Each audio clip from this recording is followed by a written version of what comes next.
Kemudian Nabi pernah menasihati seorang sahabat yang bernama Hakim bin Hizam. Kata Nabi SAW, "Ya Hakim, inna hadzal mala khadiratun hulwatun, faman akhadahu bi sakhawati nafsin burika lahu fihi, wa man akhadahu bi israfi nafsin lam yubarak lahu fihi, kalladhi ya'kulu wa la yashba', al yadul ulya khairun min al yadi sufla." Wahai Hakim, kata Rasulullah SAW, wahai Hakim, sesungguhnya harta itu indah dan manis. Barang siapa mengambilnya dengan berlapang hati, maka akan diberikan berkah padanya. Barang siapa mengambilnya dengan kerakusan, ya tamak kepada harta, maka Allah tidak akan memberikan keberkahan pada harta itu. Dan perumpamaannya seperti perumpamaan orang yang meminta dan mengharap dan tamak kepada harta ini, seperti orang yang makan tapi nggak kenyang, karena tidak ada keberkahan pada harta itu. Dan tangan yang di atas lebih baik daripada tangan yang di bawah. Hadis ini sahih riwayat Bukhari dan Muslim. Nabi SAW menyuruh Hakim untuk dia mengharap hanya kepada Allah. Tidak boleh minta-minta kepada manusia. Tidak boleh minta-minta. Karena ketika dia minta-minta mengharap, harta itu tidak apa? Tidak barokah. Nabi mengatakan tidak barokah harta itu.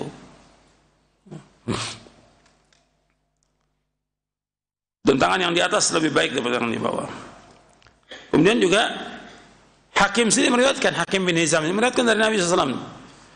Kata Hakim bin Hizam bahwa Nabi SAW bersabda, al yadul ulya khairun min al yadis sufla, wabda biman ta'ul, wa khairu sadaqa an dhahri gina, wa may yasta'fif yu'ifahullah, wa may yastaghni yughnihillahu. Kata Nabi SAW, tangan yang di atas lebih baik daripada tangan yang di bawah. Dan mulailah dari orang yang menjadi tanggunganmu. Dan sebaik-baik sedekah adalah yang dikeluarkan selebih dari keperluan. Barang siapa menjaga kehormatan dirinya, maka Allah akan menjaganya. Dan barang siapa yang merasa cukup, maka Allah akan memberikan kecukupan kepadanya. Hadis ini sahih, diriwayatkan oleh Bukhari Muslim, muttafaqun alaih. Anda perhatikan di sini Nabi menyebutkan SAW, tangan yang di atas lebih baik daripada tangan yang di bawah. Berarti tangan yang di atas yang apa? Yang memberi lebih baik daripada yang meminta yang di bawah. Atau lebih baik daripada yang menerima. Yang memberi lebih baik daripada yang menerima. Nabi menyebutkan demikian, al yadul ulya khairun. Tangan yang di atas, tangan yang memberi lebih baik daripada tangan yang di bawah, tangan yang menerima atau tangan yang meminta. Makanya orang yang memberi itu lebih baik. Dan Nabi selalu memberi gitu. Nabi selalu memberi. Dan gak pernah berhenti itu, Nabi selalu memberi. Orang yang paling dermawan adalah Rasulullah SAW. Kemudian setelah itu, wabda biman ta'ul, mulailah dari orang yang kau tanggung. Artinya siapa yang kita tanggung yang pertama kali adalah orang tua kita, kemudian istri, anak, itu yang tanggung jawab. Kalau masih ada kelebihan lagi, kita berikan kepada sanak famili, berikan lagi kepada orang-orang miskin, berikan lagi kepada anak yatim. Seperti itu urutannya. Jadi ketika kita punya kelebihan harta, yang pertama kali kita berikan kepada siapa? Keluarga, orang tua, istri, anak, itu dulu. Wabda biman ta'ul. Kalau sekarang kan enggak. Ketika dia punya duit, dapat duit banyak, yang pertama kali yang diajak makan siapa? Teman-temannya. Ditraktir siapa? Teman yang udah pasti makan, teman-teman itu. Kok yang ditraktir teman? Kok enggak orang tuanya? Kok enggak istri anaknya? Teman-temannya dulu. Perhatikan. Ini enggak benar ini. Mestinya wabda biman ta'ul, mulai dari orang yang kau tanggung, orang tua. Mungkin orang teman-temannya diajak makan, orang tuanya nggak pernah diajak makan sama dia. Orang tuanya ada kelebihan duit, uang turun dulu. Antum dapat uang 10 juta, gitu. Orang tua dulu berapa juta buat orang tua, kemudian buat istri, buat anak. Baru selebihnya kita sedekah. Pertama kali orang tua dulu, antum ingat orang tua itu yang melahirkan. Wabda biman ta'ul, mulai dari orang tangguh. Karena Allah Subhanahu wa ta'ala ketika orang bertanya tentang kepada siapa dia berinfak, Allah sebutkan orang tua dulu. Yas'alunaka madza yunfiqun qul ma anfaqtum min khairin falil walidaini wal aqrabina wal yatama wal masakin wa ibnis sabil wa ma taf'alu min khairin fa innallaha bihi alim. Dalam surah Al-Baqarah ayat 215 Allah menyebutkan yas'alunaka madza yunfiqun. Al-Baqarah ayat 215. Antum lihat, kalau disebutkan ayatnya antum lihat, Qur'annya, mushafnya lihat. Yas'alunaka madza yunfiqun. Mereka bertanya kepada kamu tentang apa yang mereka infakkan. Qul ma anfaqtum min khairin, apa sih yang kamu infakkan dari kebaikan? Falil walidain. Yang pertama orang tua. Kemudian yang kedua, habis walidain apa? Wal aqrabin, sanak kerabat yang dekat. Wal yatama, anak-anak yatim. Wal masakin, orang. Wa ibnis sabil, orang perjalanan. Wa ma taf'alu min khairin fa innallaha bi'alim. Apa saja yang kamu lakukan dari kebaikan, Allah mengetahui. Jadi perhatikan tuh, orang tua dulu, suatu istri dan anak, karena itu tanggung jawab kita. Kemudian sanak kerabat, sebab sanak kerabat juga harus kita pentingkan tuh. Ketika kita ada rezeki, ada kelebihan rezeki, sanak kerabat jangan lupa. Karena Allah menyebutkan demikian dalam Al-Quran dalam beberapa ayat, seperti dalam surah Al-Isra, Allah mengatakan wa ati dzal qurba haqqahu wal miskin. Wa ati dzal qurba haqqahu wal miskin. Berikanlah kepada sanak kerabat haknya, baru orang miskin. Sanak kerabat dulu Allah sebutkan. Maka jangan lupa dengan sanak kerabat itu. Berikan. Baru orang miskin. Jadi perhatikan tuh, kita mulai ketika kita mendapatkan rezeki, ada kelebihan, yaitu kepada sanak kerabat. Jadi kita mulai dulu orang yang kita tanggung. Kemudian kata Nabi, wa khairus sadaqah an dhahri ghina. Sebaik-baik sedekah itu selebih dari keperluan kita. Artinya sesudah kita memberikan kepada orang yang wajib, yang kita nafkahi, siapa yang kita wajib nafkahi? Orang tua, istri, anak, itu yang wajib kita nafkahi. Masih ada kelebihan, maka kamu sedekahkan, itu yang terbaik. Wa afdalu sadaqah an dhahri ghina. Sebaik-baik sedekah selebih dari yang sudah keperluan kita. Udah kita orang tua udah kita kasih, istri udah, anak udah kita penuhi kebutuhannya, sedekahkan. Udah kaum muslimin. Kita perhatikan, wa khairus sadaqah an dhahri ghina. Kemudian Nabi melanjutkan, wa may yasta'fif yu'ifahullah. Barang siapa yang menjaga dirinya, Allah akan jaga dia. Maksudnya orang yang enggak minta-minta, Allah akan jaga dirinya. Kita harus punya sifat apa? Iffah. Kan sudah saya bawakan tentang akhlak yang mulia, ada berapa? Sebutkan. Yang pertama apa? Sabar. Yang kedua, iffah. Yang kedua, iffah artinya kita menjaga diri. Yang ketiga, syaja'ah. Yang keempat, keadilan. 4 akhlak yang mulia. Antum lihat catatannya. Sudah saya sampaikan penjelasan Al-Imam Ibnu Qayyim dalam kitabnya Madarijus Salikin. Di akhlak yang mulia itu diantaranya iffah. Iffah itu menjaga diri. Kita harus jaga diri kita, jangan minta-minta, jangan mengharap pada manusia. Dan itu yang kita berdoa kepada Allah. Allahumma inni as'alukal huda wat tuqa wal afaf wal ghina. Allahumma inni as'alukal huda wat tuqa wal afaf wal ghina. Ya Allah, aku mohon kepada Engkau ya Allah petunjuk, ketakwaan, al-afaf, terpelihara diri, nggak minta-minta pada manusia, nggak mengharap pada manusia, wal ghina, dan kecukupan. Hadis ini sahih riwayat Muslim dan ada dalam buku doa dan wirid. Jadi wa may yasta'fif yu'if. Barang siapa yang menjaga dirinya, Allah akan jaga dirinya. Kemudian wa may yastaghni yughnihillahu. Barang siapa yang merasa cukup, Allah akan cukupkan. Ketika dia merasa cukup dengan apa yang ada yang Allah berikan, maka Allah cukupkan dia. Jangan mengharap pada manusia, jangan minta-minta. Kita harus merasa cukup dengan apa yang Allah berikan kepada kita. Ketika kita redho dengan apa yang Allah berikan kepada kita, kan rezeki ini sudah Allah bagi semuanya. Ketika kita redho dengan apa yang Allah bagi, maka kita menjadi orang yang paling kaya di muka bumi ini. Wardo bima qasamallahu laka takun aghnan nas. dan kamu redho dengan apa yang Allah berikan kepada kamu, maka kamu akan menjadi orang yang paling kaya. Redho dengan apa yang Allah berikan. Semua ini rezeki semua sudah dibagi. Enggak ada satupun orang yang enggak dapat rezeki. Apakah dia manusia atau dia binatang, semua sudah dibagi rezekinya oleh Allah. Enggak ada satupun yang enggak dibagi rezeki. Enggak mungkin. Kalau Allah sebagai Khalik, mesti Allah sebagai apa? Raziq. Wa ma min dabatin fil ardi illa 'ala Allahi rizquha. Enggak ada binatang melata melainkan Allah sudah jamin rezekinya. Sudah dibagi semua rezeki. Memang ada yang diluaskan oleh Allah, karena Allah yabsutur rizqa liman yasha' min ibadi wa yaqdiru lah. Ada yang dibatasi. Tapi ini sebagai cobaan ujian bagi Allah. Kalau kita lihat orang yang paling susah, paling miskin siapa? Para sahabat. Tapi cukup dengan apa yang ada, tidak minta-minta pada manusia dan tidak mengharap saudara manusia. Dan gak lagi orang-orang yang mengumpulkan dana untuk para sahabat makan, gak ada. Masing-masing mereka. Karena ini cobaan ujian yang mereka harus minta kepada siapa?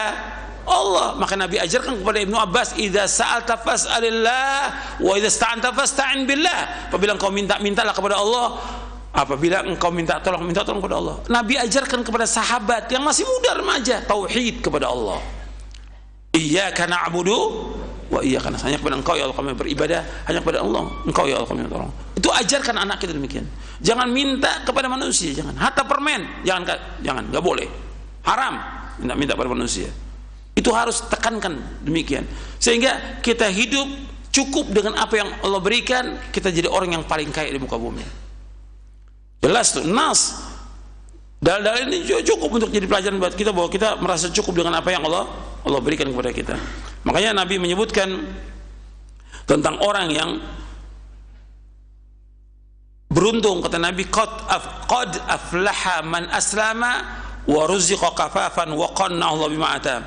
Sungguh beruntung orang yang masuk Islam, diberikan rezeki yang cukup dan dia merasa puas dengan apa yang Allah berikan kepadanya. Di sini sahih riwayat Muslim dari sahabat Abdullah bin Amr. Kemudian juga Nabi bersabda, tuba liman hudiya ilal Islam wa kana 'aishu kafafan wa qani'a. Kata Rasulullah SAW, berbahagialah orang yang mendapat petunjuk untuk memeluk agama Islam. Jadi orang yang paling bahagia orang Islam.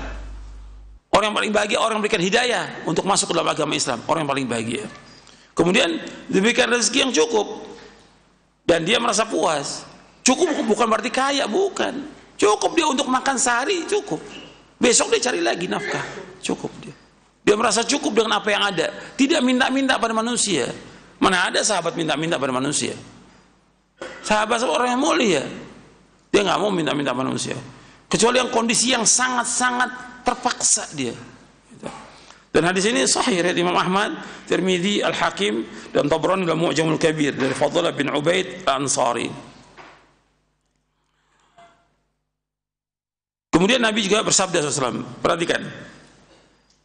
Nabi bersabda SAW, innallaha tabaraka wa ta'ala yabtali, perhatikan, yabtali abdahu bima a'ta. Faman radiya bima qasamallahu lahu barakallahu lahu fihi wa wassa'ahu wa man lam yarda lam yubarik lah. Kata Nabi SAW, sungguhnya Allah, innallaha tabaraka wa ta'ala, sungguhnya Allah yang maha barokah dan maha tinggi, yabtali abdahu, menguji hambanya, bima a'ta, dengan apa yang Allah berikan kepadanya. Jadi Allah menguji dengan rezeki yang Allah berikan kepadanya. Faman radhiya, barang siapa yang redha dengan rezeki yang Allah berikan kepadanya, bima qasamallahu lahu, dengan apa yang Allah bagikan kepadanya, barakallahu lahu fi, maka Allah berikan barokah padanya. Wa wassa'ahu, dan Allah akan luaskan, melapangkan rezekinya. Wa man lam yarda, dan barang siapa yang tidak redha dengan rezeki yang Allah berikan kepadanya, lam yubarik lahu, maka Allah tidak akan memberikan keberkahan padanya. Hadis ini sahih, diriwayatkan oleh Imam Ahmad dalam musnadnya dan Baihaqi dalam Syu'abul Iman. Jadi ini ada di sini cukup untuk kita, bahwa kita cukup dengan apa yang ada. Dan orang yang paling bahagia, orang yang hari ini dia sehat, aman, dan punya makanan untuk hari itu saja. Perhatikan ya, itu bahagia. Kata Nabi SAW, man asbaha minkum aminan fi sirbihi mu'afan fi jasadihi inda uqutu yaumihi faka'annama hizat lahu dunya.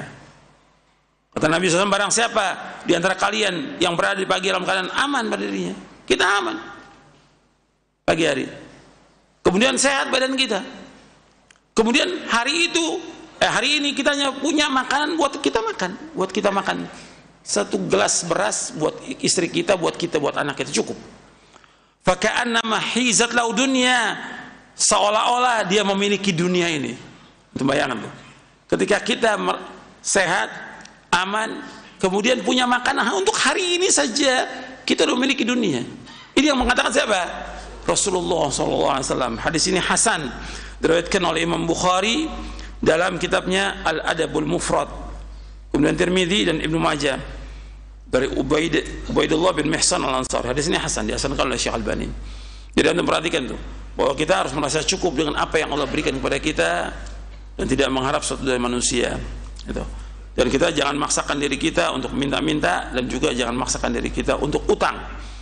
Apa yang ada bisa kita beli, enggak, kita sabar dong. Kecuali kondisi terpaksa yang kita harus utang untuk makan, antum utang untuk makan, bukan buat utang buat beli sepeda, beli motor, beli mobil, bukan, utang untuk makan. Nabi menggadaikan barangnya untuk apa? Untuk makan. Nabi menggadaikan apa? Baju besinya kepada siapa? Kepada Yahudi. Itu nanti kita akan bicarakan, ada di buku di Syarah Aqidah di bab Al-Wala wal Bara nanti. Bahwa Nabi menggadaikan baju besinya untuk apa? Untuk makan, bukan untuk yang lain.